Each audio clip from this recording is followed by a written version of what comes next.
Tonight, a witness who tried to carry a little girl to safety and prayed over her after a hit-and-run collision is sharing her story. 25-year-old Ava Lewis and her 6-year-old daughter Lamya Newhouse were killed when a driver hit them while they were crossing MacArthur Drive in Orange. Tuesday night, 53-year-old Carl Broussard confessed to police he was driving the vehicle that struck the mother and daughter. Fox's Kara Dixon spoke with a witness. And Kara, how is she handling this traumatic experience? Greg, 22-year-old Dawn Mosby says she feels a little more at peace knowing the driver turned himself in. But one thing that's still on her mind days after the crash, why did he leave the scene? I wasn't supposed to be at Hibbett at all. A friend of mine needed me to come to Hibbett Sports. 22-year-old Dawn Mosby is recalling the events of a night she'll never forget. I made it there at least at between 7:45 and 7:50 is when I made it to Hibbett Sports.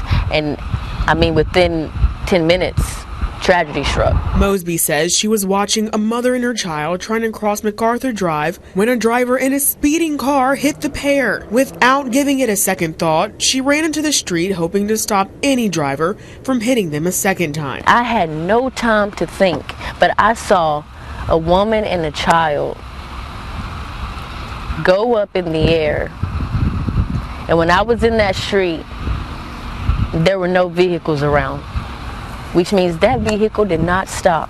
The woman and child, 25-year-old Ava Lewis and 6-year-old Lamya Newhouse. Mosby says she picked up Newhouse, took her to the sidewalk, and prayed over the girl. Others at the scene did the same until an ambulance arrived. I was in shock, but that little girl's life in her last moments was very important to me. And what she heard was very important to me. So, just, God used me. Newhouse and Lewis died. Tuesday night, a man accused of driving the vehicle that struck the mother and daughter surrendered at the police department in Orange. 53-year-old Carl Broussard posted $200,000 bond and was released.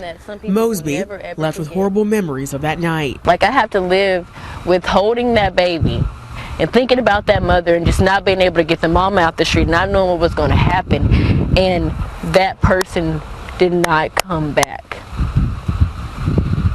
How do you do that? Mosby hopes the deaths lead to better lighting on MacArthur Drive. She's at peace knowing so many at the scene, including her, offered comfort and support. I don't know what the mother and the kids' relationship was with God. I don't know that. But I know that they had people praying for them at that scene. Everybody that was there was supposed to be there because the mother and the child were able to be comforted by God. And that's important. It's very important. Mosby says she hopes the community can come together to put up lights along MacArthur Drive. Reporting in the studio, Kara Dixon, 6 News on Fox. Thank you, Kara. Heart-wrenching story.